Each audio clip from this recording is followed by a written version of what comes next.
Good evening, everybody. We are back one more time for the Jungle Room sessions. This is part 10. Once again, due to the fucked up weather and everything else, we are holding this in Villa Toscana in Brockley, London. Joining me today is one of my good and old friends, Mr. Ali Wood of Wrong Jovi. Oh, hello there. How you doing? I'm good, thanks. Yeah. How was your trip to London? Well, pretty much every time I come to London, it always seems to be a different route in. Don't know if that's a conspiracy from my sat nav or whatever, but yeah, it's very scenic seeing the glamorous sights of our capital city. Yeah. So, as ever with everybody, most of you know by now this is a prop mic, but I've just got a thing for it. We go back in time. So, how did you get started off in our industry and in music in general? Well, I mean, it's kind of funny, you know, being back here in London actually, because in many ways it sort of started here really. I think it was probably about 2013 or so. For many years leading up to that was just basically just a singer just doing things on YouTube, you know, competitions, whether it be, you know, doing original music or just covers, whatever. And then just one day, I got a random email from a guy called Mark, who is the lead singer of the band I'm in, Wrong Jovi, and he was basically sort of selling or pitching the idea of a Bon Jovi tribute band to me. Basically said, oh, you know, I've been following your stuff on YouTube, thought it sounded really good, particularly some of the Bon Jovi numbers, which, you know, to be fair, I've been singing for quite some time. And yeah, he said, would you fancy coming down for an audition? I was quite sceptical, to be honest with you, because I was very, physically I looked a million miles away from being John Bon Jovi, let's just say that. You know, I had like really short, dark hair, quite spiky. It was more on the lines of looking like Gareth Gates more than probably Bon Jovi, to be honest with you. It's not. But I knew I could probably sing the songs, you know, and so I thought, okay, why not? You know, I had no experience as to how important and, you know, the level of the level of detail which really needs to become a top on, you know, well, tribute in general. So I turned up for I'll go all the way to Acton at the now defunct Survival Studios, in which I'm sure many London-based musicians have. Yourself, we we came up for the auditions there, and I'll tell you, you know, I didn't know what to expect, to be honest with you. You know, I heard some of the stuff obviously individually from the guys who are in the band already, and you know, I thought, oh yeah, okay, that sounds pretty decent. But when I was actually in that room, I think it was Roommate, if I remember rightly. Actually, it was quite a big room. I've been in Roommate. Yeah. It's like you've got the mirrors and all that watching you and all that, and it was kind of an awkward story because I'm generally quite you know, an over enthusiastic guy essentially. So I turned up a little bit early, and the guy before me started auditioning yet. So we kind of arrived at the same time, and you know, I literally sat in on the guy before me, auditioning before me, and he had like all the blonde hair, and you know, he looked the part, you know, the right sort of physical attributes, should we say, for the role, which was a million miles from me. Like I said, I still looked like what I did at the time, but what came out of his mouth was, you know, I don't want to sound mean or cruel or anything like that, but I was left with a increasing amount of confidence, thinking actually sit on that level, I might be able to trump that guy in that respect. Yes. And you know, but I don't know what you know, I'm sure you've sort of auditioned guys who, you know, members who've come and gone, and you know what you're looking for. So for me, you know, I didn't know what they were looking for, you know, but I was totally blown away when it came to my turn.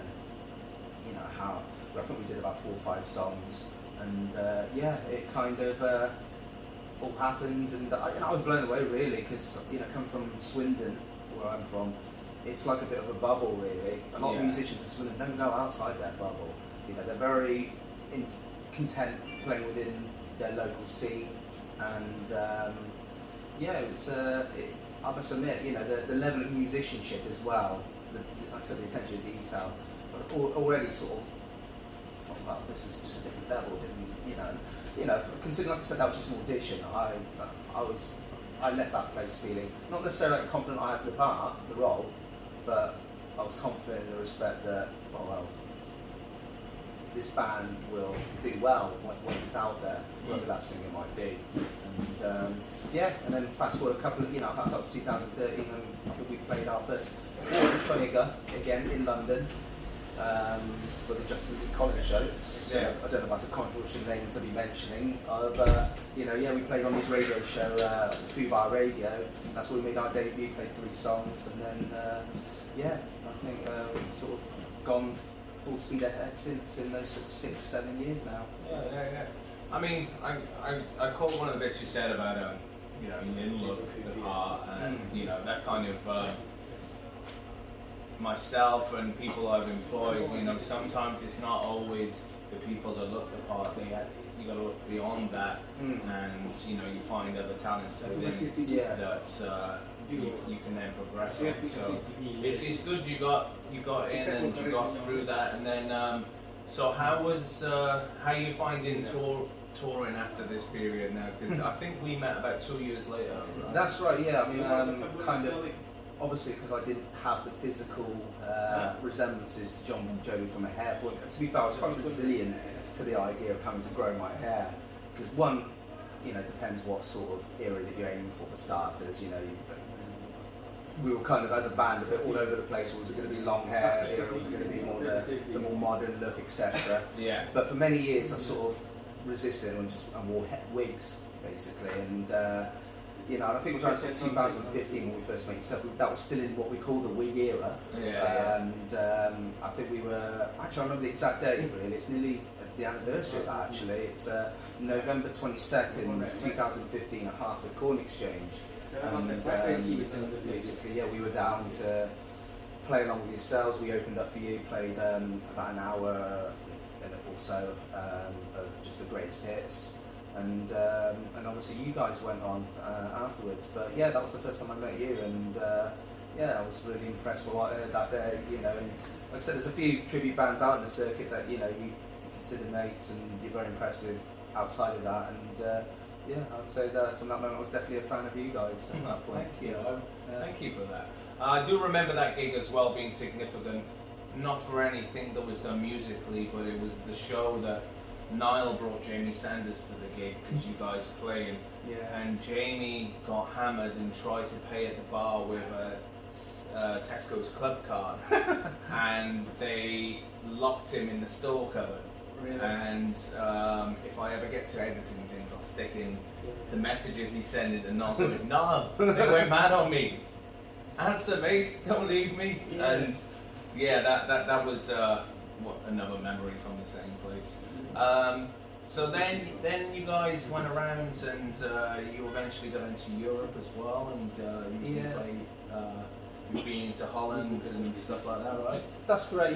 We've sort of worked our way up the ladder, shall we say, from I mean, to be fair, what was quite crucial into getting that next sort of progression in the industry really is the attention to detail part. So I think we got knocked back a couple of times because of the wig era, if you want to call it that, because like you probably very well understand, it's those fine details that sort of separate you from, I don't like to use the word rivals, but certainly fellow peers who do the same thing. And when it gets to those nitty-bitty things,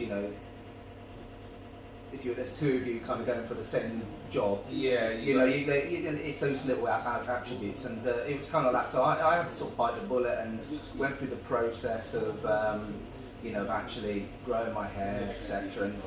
But on the back of that, we had a few lineup changes as well, because I think for both bands, when I first met you, and two of the members of Wrong Jovi I'm no longer in the band on that night, and I think on that night, like you said, people like Pete Hagen on bass that night, and people who I didn't meet with the current sort of lineups.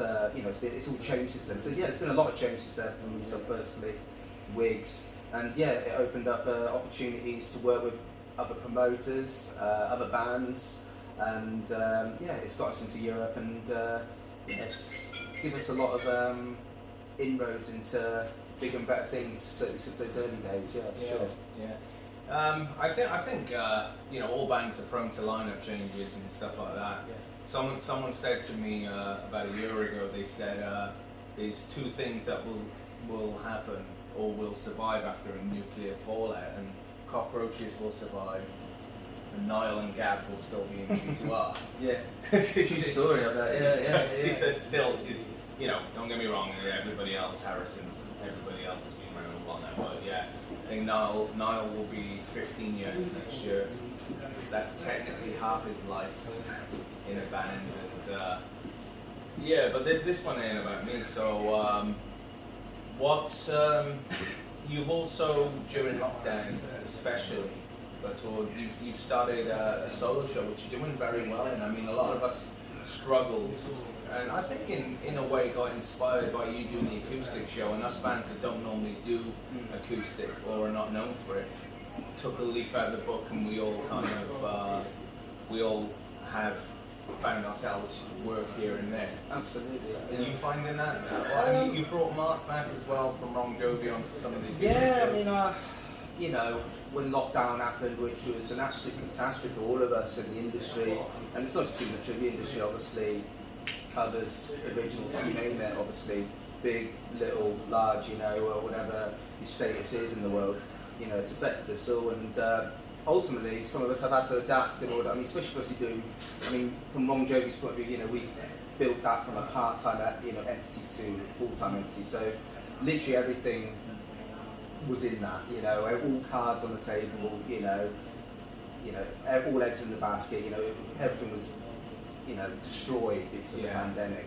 So I had to sort of do something, really, not just for a financial sort of point of view, but certainly from a mental aspect, really, because, you know, we've spoken many hours during lockdown, you know, if anything, probably got to know each other a lot better during that period, and one of the things I sort of started doing to try and keep me going through that period, because to be fair, music is such a therapeutic thing, and certainly for musicians, that's the reason why we do it. And so I just did a load of covers which weren't Bon Jovi for a couple of months, you know, so every day I'd be recording myself on a phone. Did you do I'm Too Sexy by Right Said Fred? I did do I'm Too Sexy, yeah, I mean, I'm friends with Right Said Fred on Facebook. I went for a little period where I tried to do some collaborations with various people in the industry, both tributes and original artists.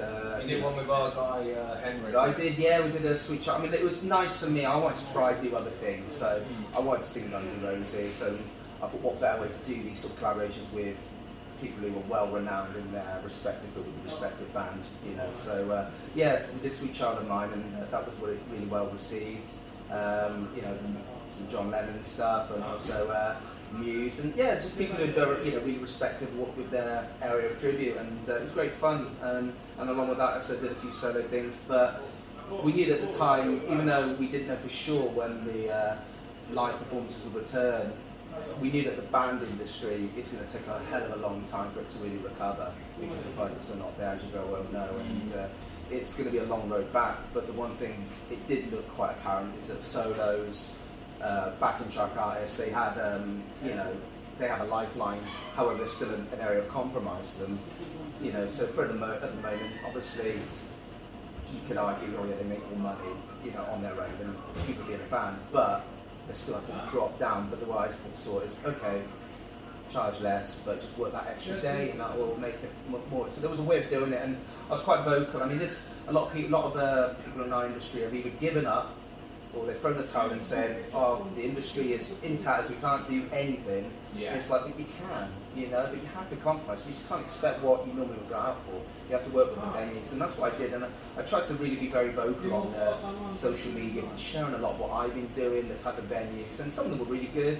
Some of them are not necessarily what I would normally hear with the band, but ultimately I was doing what I was doing, enjoying myself, playing live music, you know, sticking within the Bon Jovi thing, because the project I started was primarily, just because I'm so invested in the Bon Jovi side of things, I just started a solo Bon Jovi project, which was basically a tribute to Live and Unplugged, which Bon Jovi are normally credited for starting. Yes. If you watch the 1988 MTV Awards, both him and Richard Sambora give an iconic performance acoustically at the awards, and that started off the whole MTV Unplugged, or gave the idea for it, and obviously many bands follow suit. So in many ways, it was a tribute to that, it was a tribute to Bon Jovi, it was a tribute to John Bon Jovi solo, as in when he goes out without the band Bon Jovi, he does this thing called Runaway Tour. So it's a tribute to that, which, you know, those who don't want to pay excessive money to watch those sort of things, you know, it's another way where they can hear a lot of the rare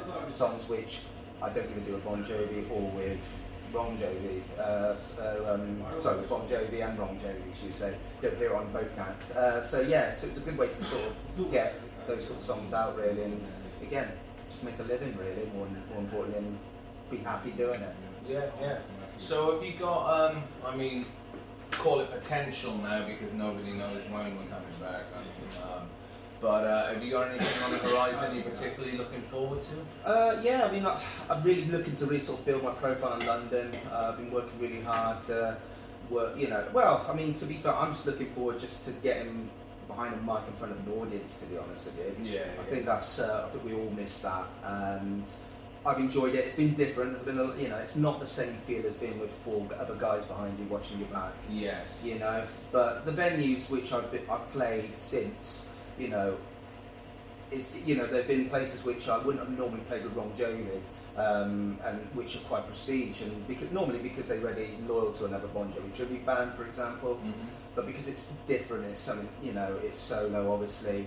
It's, you know, they've kind of looked beyond that a little bit. So yeah, it's been nice to play some venues which we wouldn't have normally got a look in, just because of it being the monopoly board, and it, you know, you can't really stake a claim on it. But so yeah, but coming up, you know, I'm looking to sort of rebuild my profile in London in particular.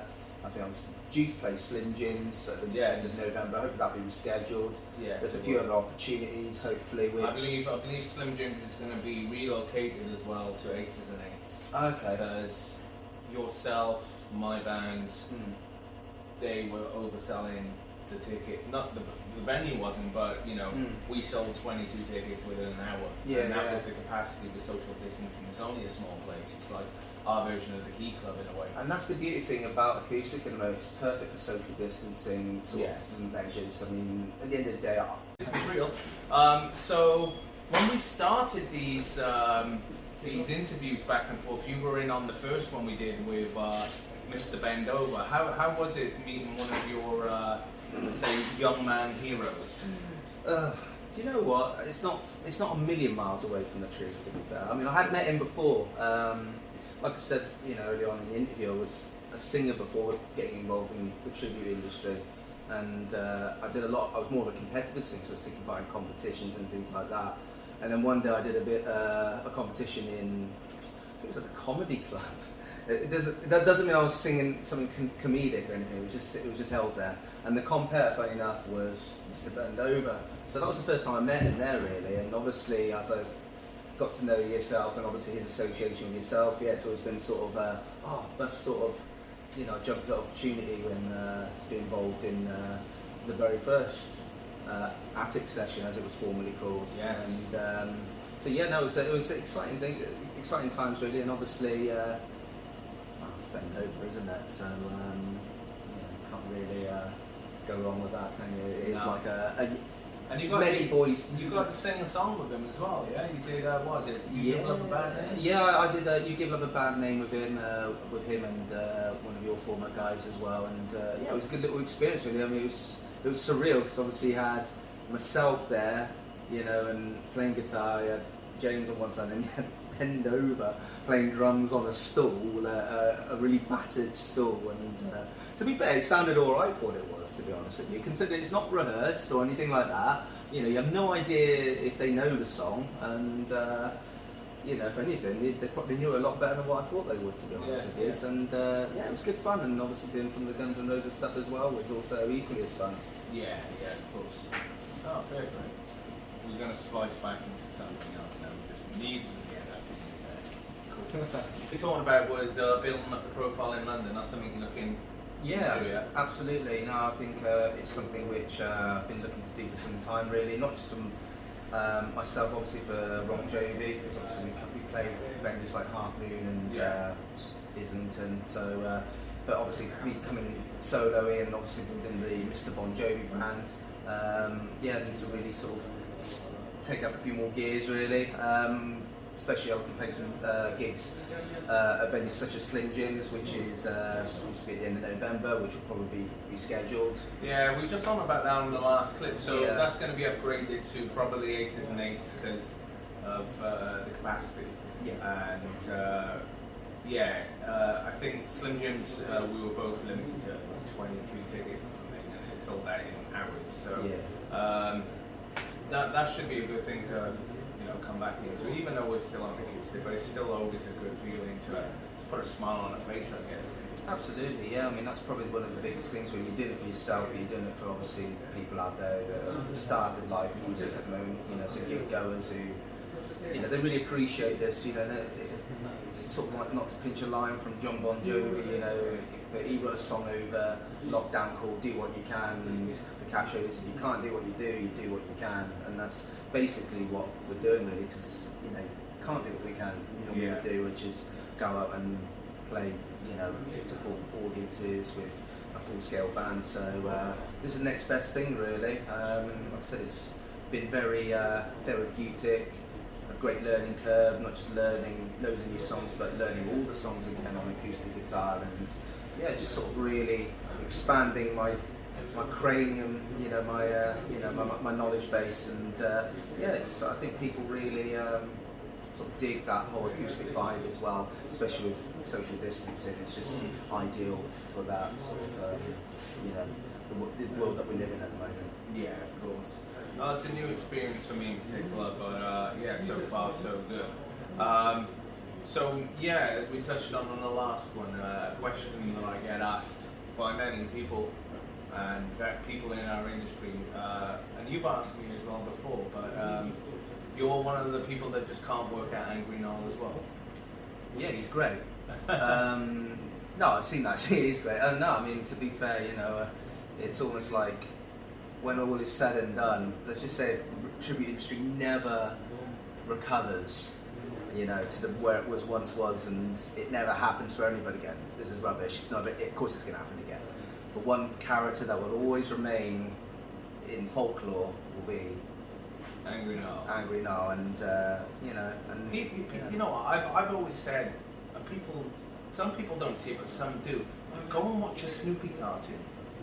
He is the same person, Snoopy and Charlie Chaplin, man.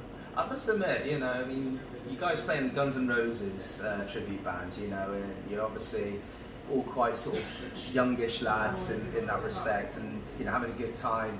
And it's like, it must take a real lot of work and dedication, and a lot of hard work and dedication to be that quite straight faced all the time. That's no easy skill, I mean, I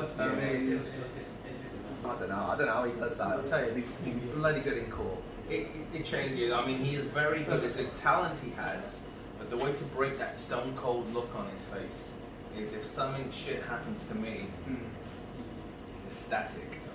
So, luckily I don't ring anymore. Oh, look, I did an interview and I plugged that again. I don't. But yeah, no, he's, as I said, he's been with me now nearly 15 years, so he's just a character.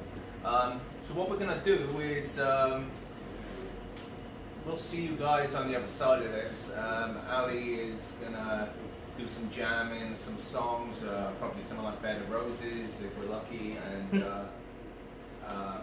no, I want to hear it. That's what okay. Okay. And we're waiting for Dan Pye to come down as well, so we'll sort something. How you doing, buddy? All right. And I might even do one. I don't know.